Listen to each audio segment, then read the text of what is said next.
ਜੇ ਅੰਟਾਰਕਟਿਕਾ ਜਾਣਾ ਹੋਵੇ ਤਾਂ ਜੀ ਮੈਂ ਜਿਹੜਾ ਰਿਕਮੈਂਡ ਕਰਦਾ ਹਾਂ ਉਹ ਦੋ ਮੁਲਕ ਨੇ ਜਿੱਥੋਂ ਜਾਇਆ ਜਾ ਸਕਦਾ ਆ। ਇੱਕ ਹੈਗਾ ਅਰਜਨਟੀਨਾ ਤੇ ਦੂਸਰਾ ਹੈਗਾ ਚਿਲੇ। ਮਿਡ ਨਵੰਬਰ ਤੋਂ ਲੈ ਕੇ ਇਹ ਤਕਰੀਬਨ ਮਿਡ ਫੈਬ ਕਹਿ ਲਓ, ਕਿਉਂਕਿ ਉਹ ਇੱਕ ਤਾਂ ਜੀ ਉਸ ਵੇਲੇ ਉਹਨਾਂ ਦਾ ਸਮਰ ਟਾਈਮ ਹੁੰਦਾ ਹੈ, ਹਾਲਾਂਕਿ ਆਪਣੇ ਲਈ ਉਹ ਵੀ ਵਿੰਟਰ ਹੀ ਹੈ। ਤੇ ਤਕਰੀਬਨ ਜਿਹੜੇ ਕੋਸਟ ਲਾਈਨ ਹੁੰਦੀ ਆ ਉਹ ਆਈਸ ਫ੍ਰੀ ਹੁੰਦੀ ਆ, ਤੇ ਉਹ ਇੱਕ ਲਿਮਿਟਿਡ ਟਾਈਮ ਹੁੰਦਾ ਜਦੋਂ ਸ਼ਿਪਸ ਉੱਥੇ ਸੇਲ ਕਰ ਸਕਦੇ।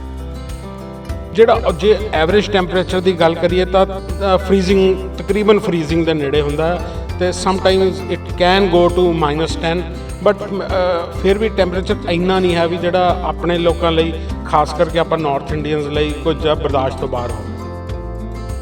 ਜਿਹੜੇ ਇਹਦੀ ਸ਼ਿਪ ਹੁੰਦੇ ਨੇ ਤਿੰਨ ਕੈਟੇਗਰੀਆਂ ਦੇ ਹੁੰਦੇ ਨੇ ਇਹ। ਇੱਕ ਤਾਂ ਹੁੰਦਾ ਆ ਟ੍ਰਿਪਲ ਅਕੋਮੋਡੇਸ਼ਨ, ਇੱਕ ਰੂਮ ਦੇ ਵਿੱਚ ਟ੍ਰਿਪਲ ਅਕੋਮੋਡੇਸ਼ਨ। ਫਿਰ ਤੁਹਾਡਾ ਹੋ ਗਿਆ ਡਬਲ ਅਕੋਮੋਡੇਸ਼ਨ ਹੋ ਗਿਆ। ਫਿਰ ਇੱਕ ਲਗਜ਼ਰੀ ਚਲੇ ਜਾਂਦਾ ਆ, ਸੂਈਟ ਕਹਿ ਲਓ ਉਹਨੂੰ, ਉਹਦਾ ਤੁਹਾਨੂੰ ਬਾਹਰ ਬਾਲਕਨੀ ਵਗੈਰਾ ਮਿਲ ਜਾਂਦੀ ਆ। ਤੇ ਉੱਥੇ ਫਿਰ ਖਾਣਾ ਪੀਣਾ ਰਹਿਣ ਦਾ ਉੱਥੇ ਉਹ ਸਿਸਟਮ ਕੀ? ਇਹ ਸਾਰਾ ਜੀ ਪ੍ਰੋਵਾਈਡ ਸ਼ਿਪ ਦੇ ਵਿੱਚ ਹੀ ਹੁੰਦਾ। ਤੁਹਾਨੂੰ ਤੁਸੀਂ ਇਹ ਮੰਨ ਕੇ ਚੱਲੋ ਵੀ ਜੇ 11 ਦਿਨ ਦੀ ਸੇਲਿੰਗ ਹੈਗੀ ਆ ਤੇ 11 ਦਿਨ ਤੁਹਾਡਾ ਜਿਹੜਾ ਹੋਟਲ ਹੈਗਾ, ਤੁਹਾਡਾ ਕਮਰਾ ਆ, ਤੁਹਾਡਾ ਸਾਰਾ ਕੁਝ ਤੁਹਾਡਾ ਉਹ ਸ਼ਿਪ ਹੀ ਹੈਗਾ। ਸਤਿ ਸ਼੍ਰੀ ਅਕਾਲ, ਨਮਸਤੇ, ਆਦਾਬ ਦੋਸਤੋ। ਘੁੰਮਣ ਫਿਰਨ ਦਾ ਸ਼ੌਂਕ ਕਿਸ ਨੂੰ ਨਹੀਂ ਹੁੰਦਾ, ਲੇਕਿਨ ਉਸ ਸ਼ੌਂਕ ਨੂੰ ਪੂਰਨ ਵਾਸਤੇ ਕਈ ਵਾਰ ਪੈਸਿਆਂ ਦੇ ਨਾਲ ਜਜ਼ਬੇ ਦੀ ਵੀ ਲੋੜ ਹੁੰਦੀ ਹੈ, ਗਟਸ ਦੀ ਵੀ ਲੋੜ ਹੁੰਦੀ ਹੈ, ਇੱਕ ਪਲੈਨਿੰਗ ਦੀ ਲੋੜ ਹੁੰਦੀ ਹੈ। ਜੇ ਆਪਾਂ ਦੁਨੀਆ ਦੀ ਗੱਲ ਕਰੀਏ ਤਾਂ ਇੱਥੇ 7 ਵੱਡੇ ਕੰਟੀਨੈਂਟ ਨੇ: north America, south America, Europe, Africa, Asia, Australia ਤੇ ਇੱਕ ਅੰਟਾਰਕਟਿਕਾ। ਅੰਟਾਰਕਟਿਕਾ ਇੱਕ ਅਜਿਹਾ ਕੰਟੀਨੈਂਟ ਹੈ ਜਿਹਦੇ ਬਾਰੇ ਨਾਰਮਲੀ ਆਪਾਂ ਲੇਮੈਨ ਕੋਲੋਂ ਨਹੀਂ ਸੁਣਦੇ, ਕਿਉਂਕਿ ਉਹਨਾਂ ਨੇ ਉੱਥੇ ਅਪਰੋਚ ਨਹੀਂ ਕਰਨੀ ਹੁੰਦੀ। ਆਮ ਜਿਹੜੇ ਬਾਕੀ ਦੇ 6 ਕੰਟੀਨੈਂਟ ਨੇ ਉੱਥੇ ਦੁਨੀਆ ਘੁੰਮਣਾ ਹਰੇਕ ਨੂੰ ਪਸੰਦ ਹੈ, ਲੇਕਿਨ ਅੰਟਾਰਕਟਿਕਾ ਜਾਣਾ ਕੋਈ ਪਸੰਦ ਨਹੀਂ ਕਰਦਾ। ਮੇਬੀ ਲੈਕ ਆਫ ਨੌਲੇਜ ਜਾਂ ਲੈਕ ਆਫ ਜਜ਼ਬਾ। ਸੋ ਅੱਜ ਅਸੀਂ ਇੱਕ ਇਨਸਾਨ ਕੋਲ ਬੈਠੇ ਹਾਂ ਜਿਹਨੂੰ ਆਪਾਂ ਟਰੈਵਲਰ ਨਹੀਂ ਕਹਿ ਸਕਦੇ, ਇਕੱਲਾ ਵਾਂਡਰਰ ਨਹੀਂ ਕਹਿ ਸਕਦੇ, ਆਪਾਂ ਐਕਸਪਲੋਰਰ ਕਹਾਂਗੇ।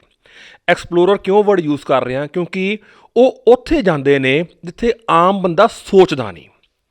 ਮਿਹਨਤ ਦੀ ਕਮਾਈ ਨਾਲ ਪੈਸੇ ਜੋੜ ਕੇ ਹਰ ਕਿਸੇ ਦਾ ਘੁੰਮਣ ਨੂੰ ਦਿਲ ਹੁੰਦਾ ਹੈ, ਲੇਕਿਨ ਜਦੋਂ ਉਹੀ ਮਿਹਨਤ ਦੀ ਕਮਾਈ ਨਾਲ ਬੰਦਾ ਉੱਥੇ ਐਕਸਪਲੋਰ ਕਰਨ ਜਾਂਦਾ ਹੈ ਜਿੱਥੇ ਆਮ ਬੰਦਾ ਨਹੀਂ ਪਹੁੰਚਦਾ, ਤਾਂ ਉਹ ਸੁਰਖੀਆਂ 'ਚ ਆ ਹੀ ਜਾਂਦਾ।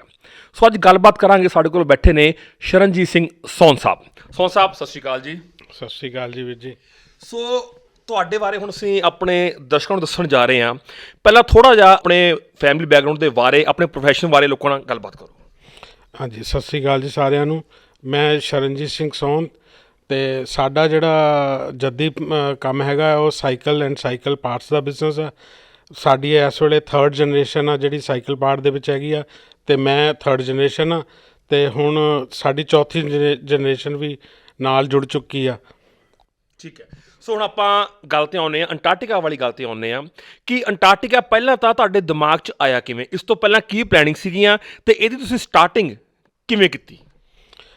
ਜਦੋਂ ਜੀ ਇਹ ਤਕਰੀਬਨ ਲੇਟ 90s ਦੀ ਗੱਲ ਹੈਗੀ ਆ, ਅਤੇ ਉਦੋਂ ਜਦੋਂ ਮੈਂ ਬਿਲਕੁਲ ਯੰਗ ਸੀਗਾ, ਅਤੇ ਉਦੋਂ ਮੇਰਾ ਇੱਕ ਵਾਰ ਪਹਿਲਾ ਟ੍ਰਿਪ ਮੇਰਾ ਸਾਊਥ ਅਮਰੀਕਾ ਜਾਣ ਦਾ ਹੋਇਆ। ਅਤੇ ਉਸ ਵੇਲੇ TV ਨਵਾਂ ਆਇਆ ਸੀ, ਡਿਸਕਵਰੀ ਚੈਨਲ, ਨੈਸ਼ਨਲ ਜਿਓਗ੍ਰਾਫਿਕ ਚੈਨਲ ਅਸੀਂ ਦੇਖਦੇ ਹੁੰਦੇ ਸੀ, ਅਤੇ ਉਹਦੇ ਉੱਤੇ ਅੰਟਾਰਕਟਿਕਾ ਦੇ ਪ੍ਰੋਗਰਾਮ ਆਉਂਦੇ ਹੁੰਦੇ ਸੀਗੇ, ਕਿਵੇਂ ਅਸੀਂ ਸਟੋਰੀਜ਼ ਸੁਣਦੇ ਸੀਗੇ, ਅਤੇ ਇਹੋ ਜਿਹੀਆਂ ਜਿਹੜੀਆਂ ਸਟੋਰੀ ਸੀਗੀਆਂ ਉਹ ਇੱਕ ਕਿਸਮ ਦਾ ਦਿਲ 'ਤੇ ਛਾਪ ਛੱਡ ਜਾਂਦੀਆਂ ਹੁੰਦੀਆਂ ਸੀਗੀਆਂ। ਅਤੇ ਹੌਲੀ ਉਸ ਵੇਲੇ ਮੀਡੀਆ ਵੀ, ਸੋਸ਼ਲ ਮੀਡੀਆ ਵੀ ਇੰਨਾ ਨਹੀਂ ਸੀ ਹੁੰਦਾ, ਅਤੇ ਜਾਣਕਾਰੀ ਵੀ ਘੱਟ ਮਿਲਦੀ ਹੁੰਦੀ ਸੀ। ਪਰ ਜਿਵੇਂ ਟਾਈਮ ਬੀਤਦਾ ਗਿਆ ਅਤੇ ਅਵੇਅਰਨੈਸ ਆਉਂਦੀ ਗਈ, ਆਪਣਾ ਵੀ ਐਕਸਪੀਰੀਅੰਸ ਵੱਧਦਾ ਗਿਆ, ਅਤੇ ਹੌਲੀ ਉਹਦੇ ਉੱਤੇ ਅਸੀਂ ਐਕਸਪਲੋਰ ਮੈਂ ਕਰਨਾ ਸ਼ੁਰੂ ਕੀਤਾ। ਅਤੇ ਤਕਰੀਬਨ ਤੁਸੀਂ ਕਹਿ ਲਓ ਲੇਟ 2015 ਤੋਂ ਬਾਅਦ ਮੈਨੂੰ ਸਮਝ ਆਉਣਾ ਸ਼ੁਰੂ ਹੋ ਗਿਆ ਵੀ ਵਾਕਈ ਅੰਟਾਰਕਟਿਕਾ ਜਾਇਆ ਜਾ ਸਕਦਾ ਆ। ਅਤੇ ਪਹਿਲਾਂ ਇੱਕ ਹੋਰ ਮੈਂ ਦੇਖਿਆ ਸੀਗਾ, ਸਟੱਡੀ ਕੀਤਾ ਸੀ ਵੀ ਉਦੋਂ ਮੈਨੂੰ ਇਹ ਪਤਾ ਲੱਗਿਆ ਵੀ ਇੰਡੀਅਨ ਗਵਰਨਮੈਂਟ ਦਾ ਇੱਕ ਸ਼ਿਪ ਜਾਂਦਾ ਆ, ਜਿਹੜਾ ਇੰਡੀਆ ਦਾ ਉੱਥੇ ਬੇਸ ਹੈਗਾ, ਮੈਤਰੀ ਬੇਸ ਹੈਗਾ ਆਪਣਾ ਅੰਟਾਰਕਟਿਕਾ ਦੇ ਵਿੱਚ, ਅਤੇ ਉਹ ਸਾਲ ਦੇ ਵਿੱਚ ਇੱਕ ਵਾਰੀ ਜਹਾਜ਼ ਜਾਂਦਾ ਆ ਉੱਥੇ। ਪਰ ਉਹਦੇ ਵਾਸਤੇ ਵੀ ਜੇ ਤੁਹਾਨੂੰ ਉਹ ਜਹਾਜ਼ ਵਿੱਚ ਜਾਣਾ ਹੋਵੇ ਤਾਂ ਉਹ ਅਪਰੋਚ ਲਗਾਉਣੀ ਪੈਂਦੀ ਹੈ, ਤੁਹਾਡਾ ਕਾਫੀ ਉਹਦੇ ਪਿੱਛੇ ਐਨਰਜੀ ਲੱਗਦੀ ਆ। ਤੇ ਇਸ ਕਰਕੇ ਇੱਕ ਦੋ ਵਾਰ ਦਿਮਾਗ 'ਚ ਆਇਆ, ਪਰ ਉਹਨੂੰ ਅਸੀਂ ਗੌਰਿਆ ਨਹੀਂ ਠੀਕ ਹੈ ਜੀ। ਤੇ ਛੱਡਤਾ। ਤੇ ਅੰਟਾਰਕਟਿਕਾ ਡਿਸਾਈਡ ਕਰਨ ਤੋਂ ਪਹਿਲਾਂ ਤਕਰੀਬਨ ਕਿੰਨੇ ਕੁ ਮੁਲਕ ਤੁਸੀਂ ਦੁਨੀਆ ਦੇ ਘੁੰਮ ਲਏ ਸੀ? ਦੇਖੋ ਮੈਂ ਗਿਣੇ ਤਾਂ ਨਹੀਂ ਗਏ, ਪਰ ਆਈ ਬਲੀਵ ਮੈਂ ਕਿਹਾ ਤਕਰੀਬਨ 70-80 ਦੇ ਕਰੀਬ ਤਾਂ ਹੋ ਹੀ ਗਏ ਹੋਣਗੇ। ਠੀਕ ਹੈ, ਸੋ ਬਹੁਤ ਵੱਡੀ ਗੱਲ ਹੈ ਜੀ। ਸੋ 80 ਕੰਟਰੀਆਂ ਘੁੰਮਣ ਤੋਂ ਬਾਅਦ ਜੋ ਅੰਟਾਰਕਟਿਕਾ ਦਾ ਪਲਾਨ ਬਣਿਆ, ਹੁਣ ਆਪਾਂ ਬੇਸ ਤੋਂ ਗੱਲ ਸਟਾਰਟ ਕਰਦੇ ਹਾਂ ਕਿ ਇਹਦੀ ਪਲੈਨਿੰਗ ਕਿਵੇਂ ਸਟਾਰਟ ਕੀਤੀ ਤੇ ਕਿੰਨਾ ਕੁ ਤੁਹਾਨੂੰ ਟਾਈਮ ਲੱਗ ਗਿਆ ਇਹਦੇ ਵਾਸਤੇ ਡਾਕੂਮੈਂਟੇਸ਼ਨ ਤੇ ਹੋਰ ਸਾਰਾ ਕੁਝ ਕਰਨ 'ਚ? ਮੈਂ ਤਕਰੀਬਨ ਜੀ 2 ਸਾਲ ਪਹਿਲਾਂ ਤਿਆਰੀ ਸ਼ੁਰੂ ਕਰਤੀ ਸੀਗੀ। ਜਦੋਂ ਮੈਂ ਇਹਦੀ ਰਿਸਰਚ ਕਰਨੀ ਸ਼ੁਰੂ ਕੀਤੀ ਤਾਂ ਮੈਨੂੰ ਪਤਾ ਇਹੀ ਲੱਗਿਆ ਵੀ ਇਹਦਾ ਜਿਹੜਾ ਸੀਜ਼ਨ ਹੈਗਾ ਉਹ ਲਿਮਟਿਡ ਸੀਜ਼ਨ ਹੈਗਾ। ਮਿਡ ਨਵੰਬਰ ਤੋਂ ਲੈ ਕੇ ਇਹ ਤਕਰੀਬਨ ਮਿਡ ਫੈਬ ਕਹਿ ਲਓ ਜਾਂ ਕਿਸੇ ਹੱਦ ਤੱਕ ਫੈਬ ਲਾਸਟ ਤੱਕ ਇਹਦਾ ਰੀਜ਼ਨ ਕੀ ਹੈ ਜੀ? ਇਹ ਕਿਉਂ 3 ਮਹੀਨੇ? ਕਿਉਂਕਿ ਉਹ ਇੱਕ ਤਾਂ ਜੀ ਉਸ ਵੇਲੇ ਉਹਨਾਂ ਦਾ ਸਮਰ ਟਾਈਮ ਹੁੰਦਾ ਹੈ, ਹਾਲਾਂਕਿ ਆਪਣੇ ਲਈ ਉਹ ਵੀ ਵਿੰਟਰ ਹੀ ਹੈ, ਪਰ ਉਹਨਾਂ ਦਾ ਉਹ ਸਮਰ ਸੀਜ਼ਨ ਹੁੰਦਾ ਆ। ਤੇ ਤਕਰੀਬਨ ਜਿਹੜੇ ਕੋਸਟ ਲਾਈਨ ਹੁੰਦੀ ਆ ਉਹ ਆਈਸ ਫਰੀ ਹੁੰਦੀ ਆ, ਤੇ ਉਹ ਇੱਕ ਲਿਮਟਿਡ ਟਾਈਮ ਹੁੰਦਾ ਜਦੋਂ ਸ਼ਿਪਸ ਉੱਥੇ ਸੇਲ ਕਰ ਸਕਦੇ ਨੇ। ਲੇਕਿਨ ਫਿਰ ਵੀ ਜਿਵੇਂ ਆਪਾਂ ਕਿਹਾ ਵੀ ਉੱਥੇ ਉਸ ਵਕਤ ਸਮਰਸ ਹੁੰਦੀਆਂ ਨੇ, ਭਾਵੇਂ ਆਪਣੇ ਵਾਸਤੇ ਵਿੰਟਰ ਨੇ, ਤੇ ਕਿਉਂਕਿ ਉਲਟਾ ਵਾ ਆਪਣੇ ਸਾਊਥ ਪੋਲ ਆ ਉਹ, ਤੇ ਉੱਥੇ ਫਿਰ ਵੀ ਟੈਂਪਰੇਚਰ ਹੁੰਦਾ, ਔਸਤ ਟੈਂਪਰੇਚਰ ਐਵਰੇਜ ਕਿੰਨਾ ਕੁ ਹੁੰਦਾ? ਜਿਹੜਾ ਜੇ ਐਵਰੇਜ ਟੈਂਪਰੇਚਰ ਦੀ ਗੱਲ ਕਰੀਏ ਤਾਂ ਫਰੀਜ਼ਿੰਗ, ਤਕਰੀਬਨ ਫਰੀਜ਼ਿੰਗ ਦੇ ਨੇੜੇ ਹੁੰਦਾ ਹੈ, ਤੇ sometimes it can go to -10, but ਫਿਰ ਵੀ ਟੈਂਪਰੇਚਰ ਇੰਨਾ ਨਹੀਂ ਹੈ ਵੀ ਜਿਹੜਾ ਆਪਣੇ ਲੋਕਾਂ ਲਈ, ਖਾਸ ਕਰਕੇ ਆਪਾਂ ਨਾਰਥ ਇੰਡੀਅਨਸ ਲਈ ਕੁਝ ਬਰਦਾਸ਼ਤ ਤੋਂ ਬਾਹਰ ਹੋਵੇ। ਠੀਕ ਹੈ, ਮਤਲਬ ਜੇ ਇਹੀ ਆਪਾਂ ਇਮੇਜਿਨ ਕਰਕੇ ਦੇਖੀਏ ਤਾਂ ਸ਼ਾਇਦ ਰੂਹ ਹੀ ਕੰਬ ਜਾਊਗੀ ਕਿ ਜੇ ਉੱਥੇ ਜੂਨ ਜੁਲਾਈ 'ਚ ਕਿਤੇ ਜਾਣਾ ਪਏ ਤਾਂ ਇੰਪੋਸੀਬਲ ਹੀ ਹੈ। ਹਾਂ, ਜੂਨ ਜੁਲਾਈ ਦੇ ਵਿੱਚ ਤਾਂ ਇੰਪੋਸੀਬਲ ਹੈ ਜੀ। ਜਿਹੜੇ ਅੰਟਾਰਕਟਿਕਾ ਦੇ ਵਿੱਚ ਜਿਹੜੇ ਬੰਦੇ ਉਹਨਾਂ ਦੀਆਂ ਸਰਦੀਆਂ ਦੇ ਵਿੱਚ ਰਹਿ ਜਾਂਦੇ ਨੇ, ਉਹ ਜਿਹੜਾ ਬੰਦਾ ਉੱਥੇ ਰਹਿ ਜਾਵੇ ਉਹ ਤਕਰੀਬਨ 6 ਮਹੀਨੇ ਲਈ ਦੁਨੀਆ ਤੋਂ ਕੱਟਿਆ ਜਾਂਦਾ। ਸੋ ਅੰਟਾਰਕਟਿਕਾ ਦੀ ਜਿਹੜੀ ਸਟਾਰਟਿੰਗ ਹੈ, ਤੁਸੀਂ ਉੱਥੇ ਗਏ, ਸਭ ਤੋਂ ਪਹਿਲਾਂ ਉੱਥੇ ਕਿਹੜੀ ਕੰਟਰੀ ਜਾ ਕੇ ਲੈਂਡ ਕਰਨਾ ਪੈਂਦਾ? ਜੇ ਸਾਡੇ ਦਰਸ਼ਕਾਂ 'ਚੋਂ ਵੀ ਕਿਸੇ ਦਾ ਮਨ ਬਣਦਾ ਹੋਵੇ ਤੇ ਕਿਹੜੀ ਕੰਟਰੀ ਜਾ ਕੇ ਲੈਂਡ ਕਰੂਗਾ, ਉਸ ਤੋਂ ਬਾਅਦ ਦਾ ਜਿਹੜਾ ਪ੍ਰੋਸੈਸ ਹੈ ਉਹਦੇ ਬਾਰੇ ਜਾਣਕਾਰੀ ਦਿਓ। ਜੇ ਅੰਟਾਰਕਟਿਕਾ ਜਾਣਾ ਹੋਵੇ ਤਾਂ ਜੀ ਤਕਰੀਬਨ 4 ਮੁਲਕ ਨੇ ਜਿਹੜੇ ਜਿੱਥੋਂ ਜਾਇਆ ਜਾ ਸਕਦਾ ਹੈ।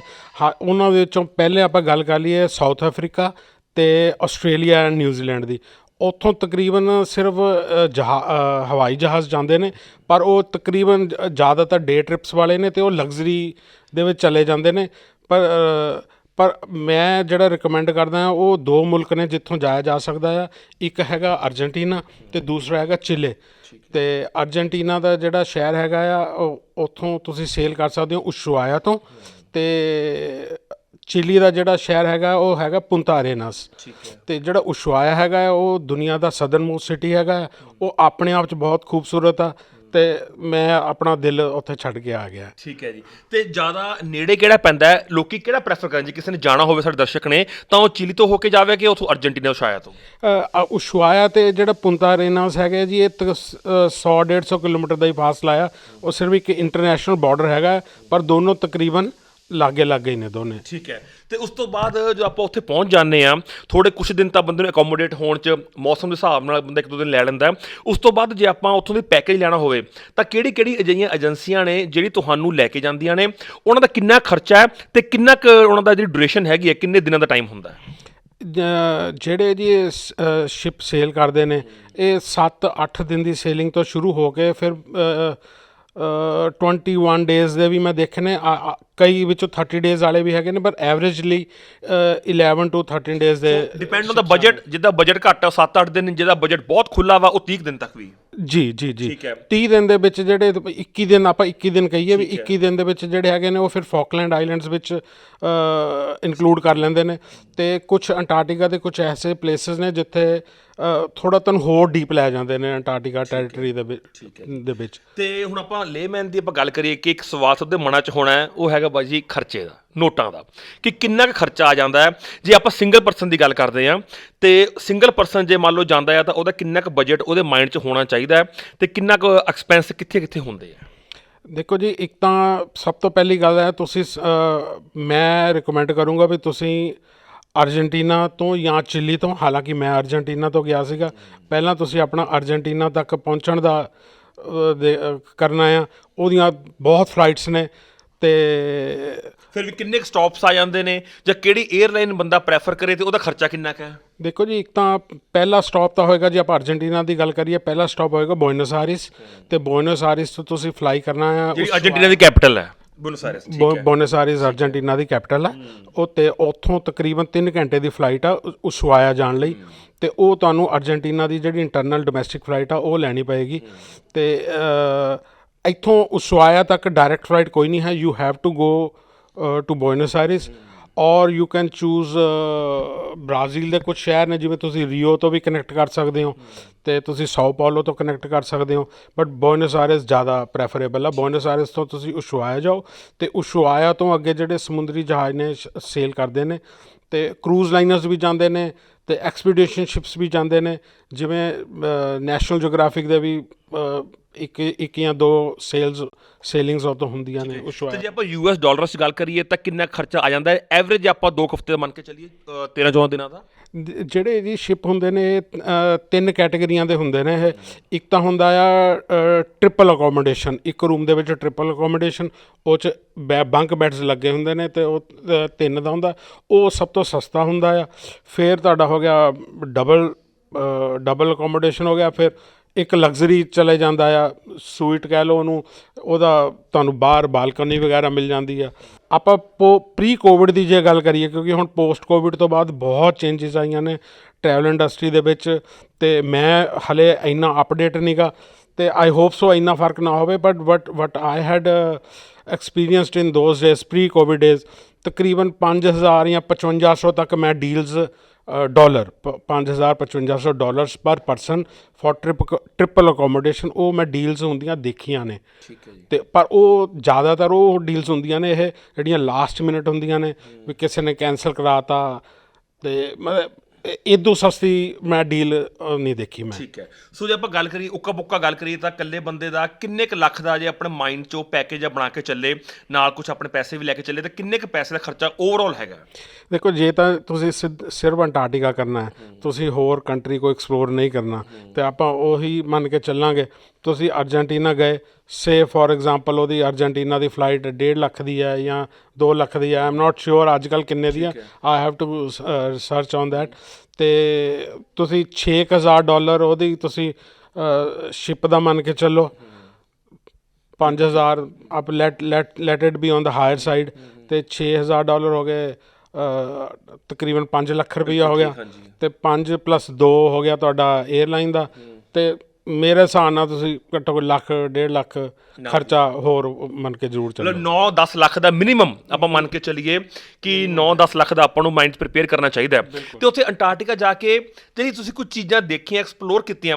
ਦੇਖ, ਮੈਨੂੰ ਪਹਿਲੇ ਦਿਨ ਤੋਂ ਜੀ ਸ਼ੌਂਕ ਰਿਹਾ ਹੈ ਵੀ ਵਿਲਡਰਨੈਸ ਦਾ ਮੈਨੂੰ ਜ਼ਿਆਦਾ ਸ਼ੌਂਕ ਰਿਹਾ। ਵੱਡੇ ਸ਼ਹਿਰ ਦੇਖ ਕੇ ਮੈਨੂੰ ਘਬਰਾਹਟ ਆਉਂਦੀ ਆ, ਅਤੇ ਜਿਵੇਂ ਲੰਡਨ ਹੋ ਗਿਆ, ਨਿਊਯਾਰਕ ਹੋ ਗਿਆ, ਜੇ ਮੈਨੂੰ ਕਦੇ ਉੱਥੇ ਜਾਣਾ ਵੀ ਪਵੇ, ਮੈਂ 1 ਦਿਨ ਜਾਂ 2 ਦਿਨ ਤੋਂ ਬਾਅਦ ਉੱਥੇ ਕੱਢ ਨਹੀਂ ਸਕਦਾ।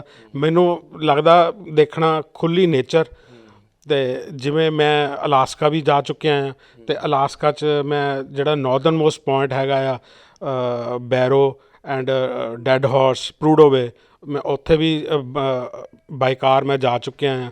ਅਤੇ ਉਹ ਮੇਰਾ ਪਹਿਲਾ ਐਕਸਪੀਰੀਅੰਸ ਸੀ ਜਦ ਮੈਂ ਦੇਖਿਆ ਵੀ ਦੁਨੀਆ ਕਿੰਨੀ ਵਾਸਟ ਆ, ਅਤੇ ਇਨਸਾਨ ਨੇਚਰ ਦੇ ਸਾਹਮਣੇ ਕੁਛ ਵੀ ਨਹੀਂ ਗਾ। ਅਤੇ ਉਦੋਂ ਤੱਕ ਮੈਨੂੰ ਅਲਾਸਕਾ ਬੇਹੱਦ ਖੂਬਸੂਰਤ ਲੱਗਦਾ ਹੁੰਦਾ ਸੀਗਾ, ਅਤੇ ਪਰ ਅੰਟਾਰਕਟਿਕਾ ਜਾਣ ਤੋਂ ਬਾਅਦ ਮੇਰਾ ਉਹ ਜਿਹੜਾ ਮੇਰੀ ਸੋਚਣੀ ਸੀ ਉਹ ਹੋਰ ਗ੍ਰੈਂਡ ਅੰਟਾਰਕਟਿਕਾ ਸਾਊਥ ਪੋਲ, ਉੱਥੇ ਜਦੋਂ ਤੋਂ 12-13 ਦਿਨ ਵਾਸਤੇ ਆਪਾਂ ਜਾਂਦੇ ਹਾਂ, 2 ਦਿਨ ਜਾਣਦੇ ਆ, 2 ਦਿਨ ਆਉਣਦੇ ਆ ਬਾਈ ਸ਼ਿਪ, ਅਤੇ ਉੱਥੇ 9-10 ਦਿਨ ਲੱਗਦੇ ਵੀ ਆ, ਅਤੇ ਉੱਥੇ ਫਿਰ ਖਾਣਾ ਪੀਣਾ ਰਹਿਣ ਦਾ ਉੱਥੇ ਉਹ ਸਿਸਟਮ ਕੀ ਹੈ? ਇਹ ਸਾਰਾ ਜੀ ਪ੍ਰੋਵਾਈਡ ਸ਼ਿਪ ਦੇ ਵਿੱਚ ਹੀ ਹੁੰਦਾ। ਤੁਸੀਂ ਇਹ ਮੰਨ ਕੇ ਚੱਲੋ ਵੀ ਜੇ 11 ਦਿਨ ਦੀ ਸੇਲਿੰਗ ਹੈਗੀ ਆ, ਅਤੇ 11 ਦਿਨ ਤੁਹਾਡਾ ਜਿਹੜਾ ਹੋਟਲ ਹੈਗਾ, ਤੁਹਾਡਾ ਕਮਰਾ ਆ, ਤੁਹਾਡਾ ਸਾਰਾ ਕੁਝ ਤੁਹਾਡਾ ਉਹ ਸ਼ਿਪ ਹੀ ਹੈਗਾ। ਬਾਹਰ ਕੋਈ ਟੈਂਟ ਵਗੈਰਾ ਨਹੀਂ, ਕੋਈ ਵੱਡੇ ਬੈਗਸ ਟਾਈਪ, ਉਹ ਕੋਈ ਫੀਲਿੰਗ ਨਹੀਂ? ਨਹੀਂ ਜੀ ਨਹੀਂ। ਆਲਦੋ ਕੁਛ ਸ਼ਿਪਸ ਹੈਗੇ ਨੇ ਜਿਹੜੇ ਤੁਹਾਨੂੰ 1 ਦਿਨ ਦੀ ਜਿਹੜੀ ਸਟੇ ਹੈਗਾ ਉਹ ਅੰਟਾਰਕਟਿਕ ਮੇਨਲੈਂਡ ਦੇ ਉੱਤੇ ਪ੍ਰੋਵਾਈਡ ਕਰਵਾਉਂਦੇ ਨੇ। ਉਹ ਤੁਹਾਡੇ ਉੱਤੇ ਆ ਵੀ ਤੁਸੀਂ ਕਿਹੋ ਜਿਹਾ ਚੂਜ਼ ਕਰਦੇ ਹੋ, ਅਤੇ ਉਹ ਤੁਹਾਨੂੰ ਜੇ ਤੁਸੀਂ ਉਹ ਵਾਲਾ ਟੂਰ ਚੂਜ਼ ਕਰਦੇ ਹੋ ਤਾਂ ਤੁਹਾਨੂੰ 1 ਰਾਤ ਵਾਸਤੇ ਫਿਰ ਮੇਨਲੈਂਡ ਅੰਟਾਰਕਟਿਕਾ ਦੇ ਉੱਤੇ ਰਾਤ ਰੁਕਵਾਉਂਦੇ ਨੇ, ਟੈਂਟ ਵਿੱਚ ਰੱਖਦੇ ਨੇ, ਤੁਸੀਂ ਉੱਥੇ ਟੈਂਟ ਵਿੱਚ ਰਹਿ ਸਕਦੇ ਹੋ, ਅਤੇ ਤੁਸੀਂ ਐਕਸਪੀਰੀਅੰਸ ਕਰ ਸਕਦੇ ਹੋ। ਠੀਕ ਹੈ। ਅਤੇ ਉਹ ਜਿਹੜੇ 10-11 ਦਿਨ ਹੈਗੇ ਨੇ, ਉਦੋਂ ਫੂਡ ਕਿਹੋ ਜਿਹਾ ਮਿਲਦਾ? ਵੈੱਜ ਹੈ, ਨੋਨ ਵੈੱਜ ਹੈ, ਕਿਹੋ ਜਿਹਾ ਫੂਡ ਆ? ਥੋੜ੍ਹਾ ਦੱਸੋ ਸਾਡੇ ਜੇ ਦਰਸ਼ਕ ਨੇ। ਉਹ ਤੁਹਾਡੀ ਚੋਇਸ ਦੇ ਉੱਤੇ ਆ ਮੇਨਲੀ। ਅਸੀਂ ਤਾਂ ਦੋਨਾਂ ਨੇ ਕੋਈ ਚੋਇਸ ਨਹੀਂ ਕੀਤੀ ਸੀਗੀ, ਅਤੇ ਜੋ ਬੁਫੇ ਸਿਸਟਮ ਹੁੰਦਾ ਆ, ਅਤੇ ਜੋ ਉੱਥੇ ਅਵੇਲੇਬਲ ਹੁੰਦਾ ਸੀ, ਸਾਨੂੰ ਉਹ ਅਸੀਂ ਉਹੀ ਖਾਂਦੇ ਸੀ। The food was excellent, international quality ਦਾ ਮੈਂ ਕਹੂੰਗਾ। ਅਤੇ ਜੇ ਤੁਸੀਂ ਵੈਜ ਖਾਣਾ ਹੋਵੇ ਤਾਂ ਤੁਸੀਂ ਪ੍ਰੀ ਉਹਨਾਂ ਨੂੰ ਕਹਿ ਸਕਦੇ ਹੋ ਅਤੇ ਤੁਹਾਡਾ ਵੈਜ ਦਾ ਇੰਤਜ਼ਾਮ ਉਹ ਕਰਕੇ ਦੇਣਗੇ। ਠੀਕ ਹੈ, ਹੁਣ ਗੱਲ ਖਾਣ ਪੀਣ ਦੀ ਹੋਈ ਹੈ ਤੇ ਗੱਲ ਇੱਕ ਵਰਡ ਇਹਨਾਂ ਨੇ ਯੂਜ਼ ਕੀਤਾ, ਅਸੀਂ ਦੋਨਾਂ ਨੇ, ਦੋਨਾਂ ਵਿੱਚ ਨਾਲ ਇਹਨਾਂ ਦੇ ਬੈਟਰ ਹਾਫ ਜਿਹੜੇ ਸਪਾਊਸ ਹੁੰਦੇ ਨੇ ਉਹ ਬੈਠੇ ਹੋਏ ਨੇ। ਇਹ ਜਿਹੜੇ ਬੈਟਰ ਹਾਫ ਨੇ ਇਹ ਸਿਰਫ ਘਰ ਚਲਾਉਣ 'ਚ ਹੀ ਬੈਟਰ ਨਹੀਂ ਹੈਗੇ, ਇਹ ਘੁੰਮਣ 'ਚ ਵੀ ਬੜੇ ਬੈਟਰ ਨੇ। ਬੈਟਰ ਬੈਸਟ ਕਹਿ ਸਕਦੇ ਹਾਂ ਆਪਾਂ, ਬੈਸਟ ਬੈਟਰ ਨੇ ਇਹ। ਤੇ ਉਹਨਾਂ ਨਾਲ ਵੀ ਗੱਲਬਾਤ ਕਰਦੇ ਹਾਂ ਤੇ ਜਾਣਦੇ ਹਾਂ ਕਿ ਇਹਨਾਂ ਦੇ ਵਾਈਫ ਹੋਣ ਦੇ ਨਾਤੇ, ਸਪਾਊਸ ਹੋਣ ਦੇ ਨਾਤੇ ਉਹਨਾਂ ਨੇ ਕੀ ਕੀ ਜ਼ਿੰਮੇਵਾਰੀਆਂ ਨਿਭਾਈਆਂ ਨੇ ਤੇ ਇਹਨਾਂ ਦੇ ਸ਼ੌਂਕ ਪੂਰਨ 'ਚ ਉਹਨਾਂ ਦੇ ਨਾਲ ਕੀ ਕੀ ਸਾਥ ਰਿਹਾ। ਗੱਲਬਾਤ ਕਰਦੇ ਹਾਂ ਸ਼ਰਨਜੀਤ ਸਿੰਘ ਸੌਂਝ ਜੀ ਦੇ ਧਰਮ ਪਤਨੀ, ਬੈਟਰ ਹਾਫ, ਸਪਾਊਸ, ਉਹਨਾਂ ਦੇ ਵਾਈਫ, ਉਹਨਾਂ ਦਾ ਜੀਵਨ ਦਾ ਪਿਆਰ ਹਰਲੀਨ ਕੌਰ ਜੀ ਨਾਲ। ਹਰਲੀਨ ਕੌਰ ਜੀ, ਸਤਿ ਸ਼੍ਰੀ ਅਕਾਲ। ਸਤਿ ਸ਼੍ਰੀ ਅਕਾਲ ਜੀ। ਤੇ ਕਿੰਨੇ ਸਾਲ ਹੋ ਗਏ ਵਿਆਹ ਨੂੰ? ਮੇਰੇ ਇਸ ਸਾਲ 30 ਇਅਰਸ ਕੰਪਲੀਟ ਹੋ ਜਾਣੇ ਆ ਸਾਡੇ ਵਿਆਹ ਨੂੰ। ਠੀਕ ਹੈ ਜੀ, ਸੋ ਆਲਮੋਸਟ 3 ਡੈਕੇਡਸ, 30 ਸਾਲ ਹੋ ਗਏ ਆ। ਤੇ ਜਦੋਂ ਵਿਆਹ ਹੋਇਆ ਉਦੋਂ ਪਹਿਲਾਂ ਆਈਡੀਆ ਸੀਗਾ ਕਿ ਮੇਰੇ ਜਿਹੜੇ ਹਸਬੈਂਡ ਨੇ ਹੋਣ ਵਾਲੇ ਇਹ ਤਾਂ ਘੁੰਮਣ ਦੇ ਬੜੇ ਸ਼ੌਕੀਨ ਨਿਕਲਣਗੇ? ਇੰਨਾ ਨਹੀਂ ਸੀ, ਪਰ ਹਾਂਜੀ ਮੈਂ ਸਾਲ ਦੇ ਪਹਿਲੇ ਸਾਲ ਦੇ ਵਿੱਚ ਹਨੀਮੂਨ 'ਤੇ ਲੇਹ ਲੈ ਗਏ ਮੈਨੂੰ। ਤੁਰੇ ਜਾਂਦੇ ਜਾਂਦੇ ਕਹਿੰਦੇ ਕਿ ਮਨਾਲੀ ਤਾਂ ਹੋ ਗਿਆ, ਚੱਲ ਲੈ ਚੱਲੀਏ। And it was like we are going to Leh.